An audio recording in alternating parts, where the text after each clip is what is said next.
प्रकार से देखा जाए सीयूटी क्या है आपका कॉमन यूनिवर्सिटी एंट्रेंस टेस्ट है, यानी कि आपको कई यूनिवर्सिटियों में आप फॉर्म भरते हैं और फिर किसी अच्छी सी यूनिवर्सिटी में किसी में आपका नाम आता है और उसमें आप आराम से अपने जो है ग्रेजुएशन की डिग्री प्राप्त करते हैं, ठीक है। और ये जो सीयूटी का एग्जाम कंडक्ट कराने का काम होता है वो देश की सबसे बड़ी टेस्टिंग एजेंसी है जिसको हम बोलते हैं राष्ट्रीय परीक्षा एजेंसी, यानी कि नेशनल टेस्टिंग एजेंसी का काम होता है। और ये खास करके देखा जाए बच्चों की योग्यता अनुसार उनको सब्जेक्ट मुहैया कराती है और जिसकी वजह से वो अपना पूरा ग्रेजुएशन कंप्लीट करते हैं, ठीक है। यहाँ पे देखना हम लोग जो डिस्कस करने वाले हैं, जो हमारे पास जो इंपॉर्टेंट पॉइंट होने वाले हैं, यहाँ पे हम डिस्कस करेंगे क्या। तो चलिए इसका जरा हम पैटर्न देख लेते हैं एक बार किस प्रकार से दिया हुआ है सीयूटी जो एग्जाम जो ओवरव्यू हम यहाँ पे डिस्कस करने वाले हैं। और खास करके देखेंगे भैया एग्जाम का जो पैटर्न है 2023 का जो एग्जाम होने वाला है वो किस पैटर्न पे होने वाला होगा। तो देखिएगा हम देखते हैं ये सेक्शन होंगे यहाँ पे हमारे पास टोटल कितने सेक्शन होंगे, 3 सेक्शन होंगे, यानी कि पहले सेक्शन में आपको ए एंड बी लैंग्वेजेस मिल जाएंगी और थर्ड सेक्शन में आपको 27 डोमेन स्पेसिफिक सब्जेक्ट्स दिए होंगे एंड सेक्शन थर्ड में आपको जनरल टेस्ट दिया होगा।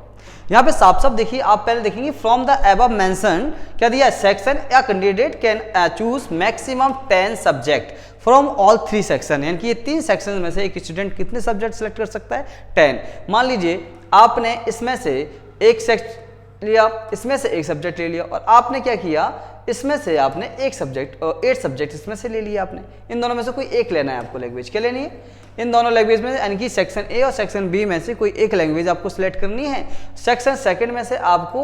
8 कम से कम मिनिमम कितने 8 सब्जेक्ट लेने हैं। वहीं सेक्शन थर्ड में आपको जनरल टेस्ट का आपको एक सब्जेक्ट यहाँ पे जनरल टेस्ट का हो जाएगा पूरा। तो आपको कुल मिला के यहाँ पे 10 हो गए, कितने हो गए टोटल सब्जेक्ट, 10 हो गए।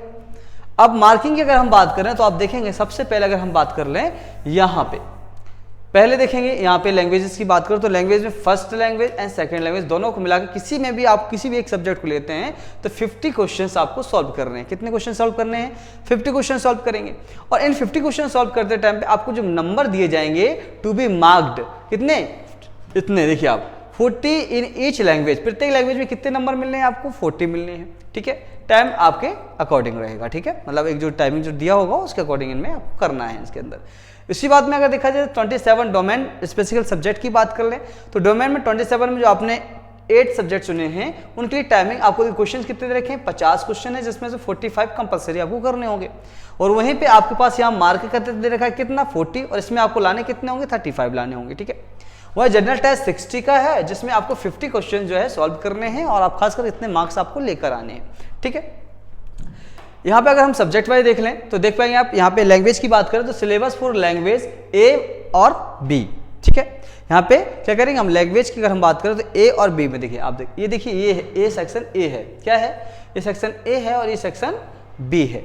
सेक्शन ए में लैंग्वेज दी है, इंग्लिश है, हिंदी है, असमी है, बंगाली है, गुजराती है, कन्नड़ी है, मलयालम, मराठी, उड़िया, पंजाबी, तमिल, तेलुगु, उर्दू, ठीक है। ये पूरी लैंग्वेजेस किसके अंदर आ रही हैं आपकी सेक्शन बी में। और बकाया हमारे देश के अंदर की और कुछ ऐसी लैंग्वेजेस भी हैं जैसे कि अगर मैं बात करूँ संथाली है, सिंधी है, स्पेनिश है और उसके बाद में तिब्बतनियन है, संस्कृत भी है ना, और मैथिली भी है। कुछ ऐसी लैंग्वेजेस हैं, अरबियक है, पाडो है, चाइनीज़ है, डोगरी है, French A, German a language ऐसे से हैं तो ये सेक्शन बी में आएंगे। ये कुछ इसके सिलेबस अकॉर्डिंग है आपके खास करके लैंग्वेज से रिलेटेड कुछ यहाँ पे सिलेबस दिया हुआ है जो आपको यहाँ पे करना होगा, कवर करना होगा। अगर हम बात करें यहाँ पे तो सीयूटी का syllabus for the domain subject की बात करें, जो डोमेन सब्जेक्ट है उसका सिलेबस क्या रहेगा। तो देखिए डोमेन सब्जेक्ट में अगर हम बात करेंगे सबसे पहले हमारे पास में देखिएगा जो सब्जेक्ट आप ले रहे हैं, क्योंकि आपने जो 12th क्लास में पढ़ा हुआ है ना, 12th क्लास में जो सब्जेक्ट आपने लिए हैं वही सब्जेक्ट आपके स्पेशल रहेंगे, जो कॉमर्स से रहे होंगे, जो साइंस से रहेंगे या जो आर्ट साइड से यानी कि जो ह्यूमैनिटीज से जिन्होंने किया है तो उनके लिए वो अपना सब्जेक्ट सिलेक्ट करेंगे। जैसे कि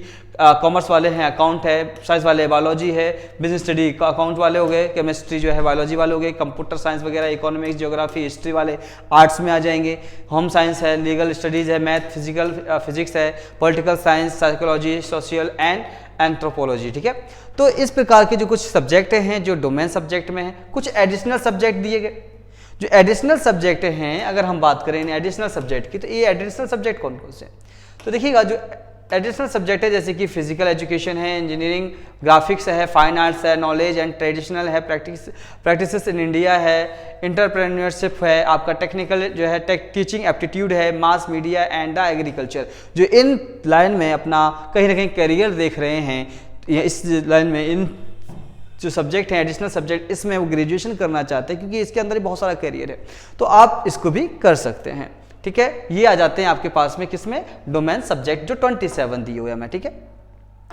अगर हम बात कर लेते हैं CUET syllabus for the general test, तो जनरल टेस्ट है हमारे पास यानी कि सेक्शन 3 का पार्ट अगर आता है उसका सिलेबस की बात करें तो देखो जनरल टेस्ट में अगर हम सिलेबस की बात कर लें तो क्या होगा, सबसे पहले आएगा general knowledge and current affairs, यानी कि आपको GA पढ़ना है, जनरल नॉलेज पढ़नी है, GK पढ़नी है, देन इसके बाद में आपको करंट अफेयर्स देखनी है। जो करंट अफेयर्स होगी मिनिमम क्या करना है, लास्ट 6 मंथ, कितने, लास्ट 6 मंथ का आपको करंट अफेयर्स देख लेना है, ये आपका जो है आपके लिए सफिशिएंट रहेगा। जनरल मेंटल एबिलिटी की बात कर लें यानी कि बौद्धिक क्षमता की बात आएगी तो आपसे कुछ बौद्धिक क्षमता के क्वेश्चन पूछे जाएंगे, न्यूमेरिकल एबिलिटीज से क्वेश्चन आएंगे, मैथमेटिक्स से जो मैथमेटिक्स है उससे क्वेश्चन आएंगे, वो भी कितना, मात्र 8th क्लास तक। ठीक है ना, तो ध्यान रखिएगा आपका 8th क्लास तक मेंटल जो है कह सकते हैं न्यूमेरिकल एबिलिटी पूछी जाएगी, क्वांटिटेटिव रीजनिंग पूछी जाएगी यानी कि रीजनिंग क्वेश्चन पूछे जाएंगे। खास करके देखा जाए 12th क्लास तक के बच्चों ने ना उनके सिलेबस में था ना उससे पहले उन्होंने कभी रीजनिंग पढ़ा है, तर्क शक्ति पढ़ी है, तो समझ लीजिएगा ये क्वेश्चन आ सकते हैं, जैसे कि कोडिंग डिकोडिंग हो जाएगा आपका, ब्लड रिलेशंस हो जाएगा, नंबर सिस्टम्स हो जाएंगे, तो बहुत सारी चीजें जो है आपको यहाँ पे क्वांटिटेटिव रीजनिंग में and logical and analytical reasoning जो होता है इनसे रिलेटेड क्वेश्चन पूछे जाएंगे आपसे। तो टोटल 1 2 3 4 एंड 5 टॉपिक ऐसे रहेंगे जो आपको किससे करने हैं, जनरल टेस्ट करने हैं आपको। ठीक है, अब जो बात बनती है कि आखिरकार ये चीज़ें हमें करनी कहाँ से, तो आप देखो यूट्यूब पर तो बहुत सारे यूट्यूबर्स हैं जो आपको पढ़ा रहे हैं, लेकिन मेरा मानना ये है कि उनके साथ साथ आपको खुद से भी सेल्फ स्टडी भी करनी है, जिसके लिए कुछ बुक्स जो मैंने यहाँ पे दी हुई हैं जो आपकी तैयारी में चार चांद लगा सकती हैं। ये सबसे इंपॉर्टेंट बुक्स अगर मैं बात करूँ तो ये है भैया, किसकी है, इसको बोलते हैं हम लोग जनरल टेस्ट मॉक टेस्ट की है। ठीक है ना, तो किरण की है, किसकी है, किरण पब्लिशर की है। अब एक किरण पब्लिकेशन क्या करता है, इसने सारे दे रखा है, देखो general knowledge and current affairs का भी दिया हुआ जनरल टेस्ट के लिए, क्वांटिटेटिव रीजनिंग भी है, न्यूमेरिकल एप्टीट्यूड भी है, quantitative aptitude and analytical reasoning भी, यानी कि जनरल टेस्ट के लिए सबसे सफिशिएंट अगर बुक कोई है तो वो कौन सी बुक है, आप देख पा रहे हैं CUET की है, किसकी, आपके यहाँ पे क्या नाम उनका, किरण पब्लिशन, क्या है, किरण पब्लिशन की आप ले सकते हैं। वहीं ओसवाल आप देख पा रहे हैं, सेकंड बुक का नंबर अगर बात करें तो ओसवाल है, ये सब्जेक्ट वाइज के लिए बेस्ट रहेगी, यानी कि अगर आप चाहते हैं हिस्ट्री के लिए, पॉलिटिकल के लिए, अकाउंट के लिए, फिजिक्स के लिए, केमिस्ट्री के लिए, जो भी आप सब्जेक्ट वाइज सेलेक्ट करना चाहते हैं तो उसके लिए ओसवाल की बुक आप ले लीजिए। किसकी लेनी है आपको, ओसवाल की आप बुक ले लीजिए, सबसे बेस्ट बुक अगर रहेगी तो आपकी ओसवाल की बुक रहेगी एज ए अच्छे गुड प्रिपरेशन के लिए। ठीक है ना, तो ये कुछ इन्फॉर्मेशन थी आपके लोगों के लिए। देन और आपको वीडियो में बने रहने के लिए, चैनल में बने रहने के लिए सब्सक्राइब भी जरूर करना पड़ेगा, क्योंकि इससे इंपॉर्टेंट जो MCQs में लगाने वाला हो ना, वो समझ लीजिए कहीं नहीं मिलने वाले, ना तो आपको बुक्स में मिलेंगे, ना ही आपको कोई यूट्यूबर्स कराने वाला है, क्योंकि जो MCQs मैं कराऊंगा ना वो समझ लीजिए 90% तक आपके जो CUET का एग्जाम है उसमें आने है। दबा के ध्यान रखिए, सब्जेक्टिव MCQs कराऊंगा, ध्यान रखिएगा, और जो रीजनिंग है खास करके जो जनरल टेस्ट की सब MCQs होंगे वो भी दनादन आप अगर रिक्वायरमेंट करेंगे तो वो भी लेकर आऊंगा मैं। ठीक है ना, तो ध्यान रखिएगा। आपकी आज के लिए वीडियो के लिए इतना ही, दोस्तों धन्यवाद।